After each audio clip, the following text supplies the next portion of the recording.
عام لوگوں میں جو بات ڈسکس کی جا رہی ہے زیادہ تر اس کا تعلق ٹیکسز کے ساتھ ہے. ہر شعبے میں، ہر سطح پر، ہر کاروبار میں، ہر تنخواہ میں، ہر کمائی میں ٹیکسز لگا دیے گئے ہیں اور اسی کی بنیاد پر پھر مہنگائی کا طوفان اس سے روکا نہیں جا سکتا. بنیادی بات یہ ہے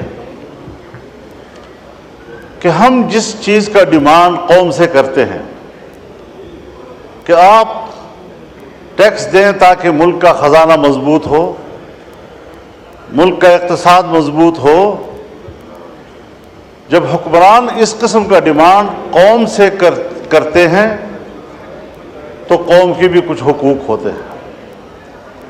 اگر آپ قوم کو وہ حقوق نہیں دے سکتے پھر کیا آپ قوم سے ٹیکس وصول کرنے کا حق بھی رکھتے ہیں؟ اس کے بدلے میں قوم آپ سے دو چیزیں مانگتی ہیں. ایک امن، جان، مال اور عزت و آبرو کا تحفظ، اپنے انسانی حقوق کا تحفظ، اور دوسرا معاشی خوشحالی. عام آدمی کو یہ اطمینان ہو کہ میرے بچوں کے لیے اگلے ہفتے اور مہینے تک گھر میں خوراک موجود ہے، اس کا انتظام ہو سکتا ہے.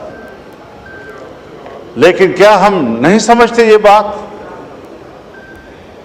کہ ہمارے ملک میں ہر جگہ نہ صحیح لیکن بیشتر علاقوں میں صورتحال فاقوں تک پہنچی ہے، کاروبار ختم ہو چکے ہیں، اور میں تو دیکھتا ہوں ہم نے آپریشنز کیے، لوگوں کو کہا آپ گھر بار چھوڑ دیں، سوات سے لے کر وزیرستان تک تمام علاقوں کو خالی کر دیا گیا.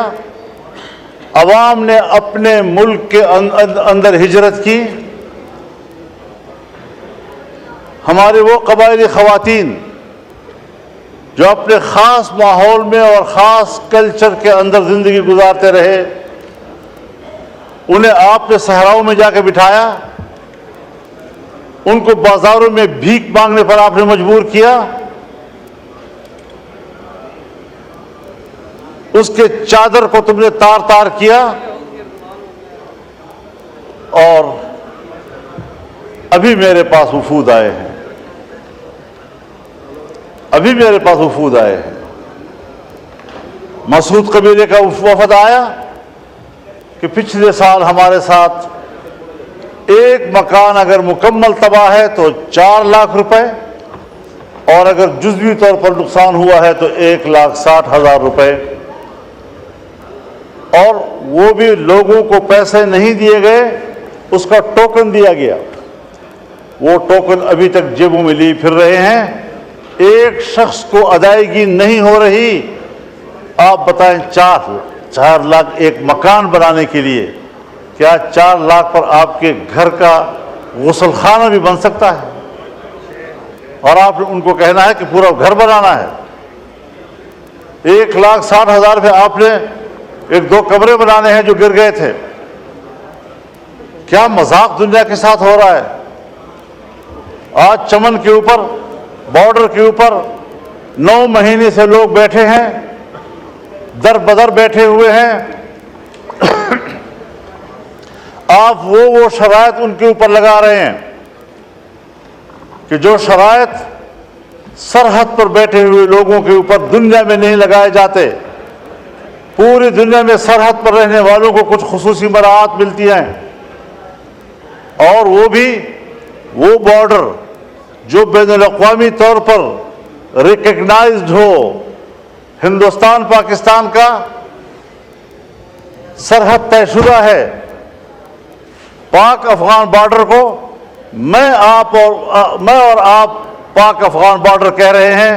کیا افغانستان بھی اس کو پاک افغان بارڈر کہتا ہے یا اس کو ڈیورن لائن کہتا ہے؟ کیا یہ کسی سمجھوتے کی بنیاد پر ہوا تھا کہ ایک ہی آدمی کا گھر، اس کا صحن پاکستان میں ہے، قبر افغانستان میں ہے، ایک ہی گاؤں کی مسجد، اس کا محراب افغانستان میں ہے اور اس کے مقتدی جو ہے وہ پاکستان میں کھڑے ہوتے ہیں؟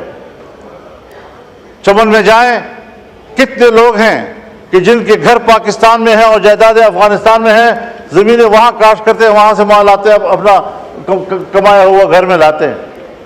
آج وہاں پر آپ کر کیا رہے ہیں کہ لوگ بیٹھے ہوئے ہیں متبادل، کوئی ان کے پاس آپ کا تجویز نہیں ہے کہ آپ اس کو کیا روزگار دے رہے ہیں۔ وہ مزدوری کرتے ہیں، بچوں کے لیے کماتے ہیں۔ میں آپ کو بتاؤں جناب اسپیکر، اب نوبت یہاں تک پہنچ گئی ہے کہ گھروں کے اندر، میں بڑی ذمہ دار فورم پر بات کر رہا ہوں، کہ گھروں کے اندر ہماری ماؤں بہنوں نے اپنے زیورات بیچ دیے ہیں، بالیاں بیچ دی ہیں، اور وہ اپنے روزگار کی فکر میں ہیں۔ وہ ختم ہو گئے پیسے، اب گھروں کے دروازے اور کھڑکیاں وہ بیچنے میں مجبور ہو گئے ہیں کہ کس طریقے سے ہم دن رات گزارے۔ اور ریاست اس حد تک شقی القلب ہو چکی ہے کہ ان کو احساس تک نہیں ہے کہ یہ ملک کے باشندے ہیں اور ان پر کیا گزر رہی ہے۔ 9 مہینے تک لوگ بیٹھے ہوئے ہیں، کوئی احساس ہے اس بات پر؟ میرے پاس انگور اڈے کا وفد آیا، بھرپور وفد آیا، اور کہا صاحب آپ تو آئے ہیں ہمارے گاؤں میں۔ میں نے کہا جی میں آیا ہوں آپ کے گاؤں میں، تو آپ بتائیں وہاں ہماری کیا پوزیشن ہے؟ میں نے کہا میری رات افغانستان میں تھی اور میرا جلسہ پاکستان میں تھا۔ ڈیورن لائن انہوں نے مجھے بتایا کہ یہ لکیر ہے، کسی کے گھر کے بیچ میں سے گزر رہا ہے، کسی کے مسجد کے بیچ میں سے گزر رہا ہے۔ ان لوگوں پر آپ اس قسم کے قدغنے لگائیں گے؟ غلام خان کے اوپر یہ صورتحال بن رہی ہے، جمرود کے اوپر یہ صورتحال بن رہی ہے۔ ذرا اپنے شرائط لگائیں، لیکن ان کے لیے قابل برداشت بھی تو ہوں، قابل عمل بھی تو ہوں۔ بس ملک سے وفاداری اور حب الوطنی کا دعویٰ، اس پر آپ قبضہ کر لیتے ہیں، اور جب آپ سے کوئی اختلاف رائے کرتا ہے پھر آپ ملک کے دشمن ہیں، آپ تو ملک کو کمزور کرنا چاہتے ہیں۔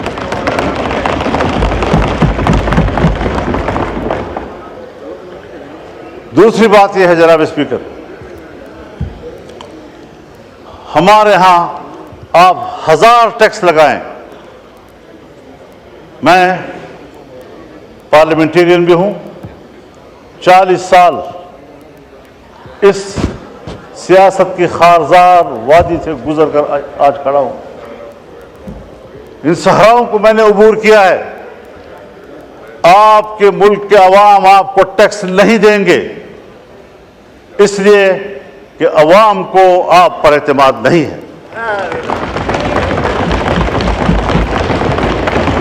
اور یہ بات میں کسی ایک پارٹی کے لیے نہیں کہہ رہا ہوں۔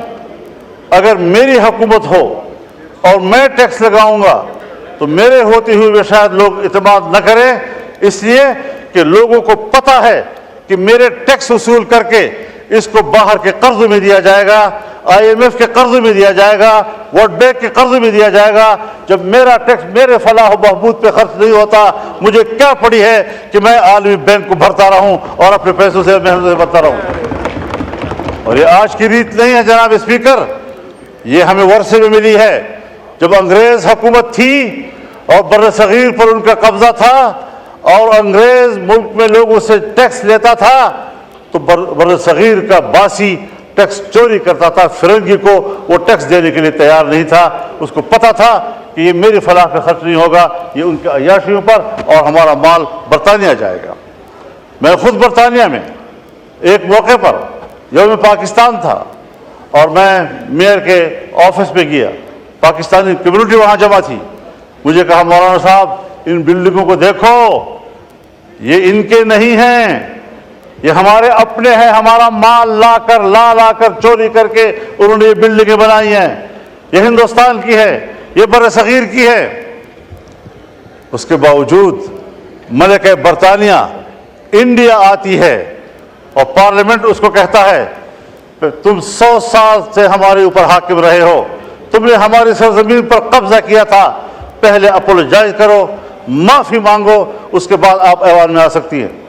اور اس نے معافی مانگی، لیکن جب پاکستان آئی اور پاکستان کے پارلیمنٹ میں آنے لگی تو ہمارے اسپیکر صاحب اور چیئرمین سینٹ نے کہا ہم پہلے بھی آپ کے وفادار تھے، ہم آج بھی آپ کے وفادار ہیں۔ اس نظریے کو لوگ ٹیکس دیں گے، اس کو آپ یقین دلائیں گے کہ آپ کی ریاست ہے، ٹیکس آپ کے فلاح و بہبود پہ خرچ ہوگا؟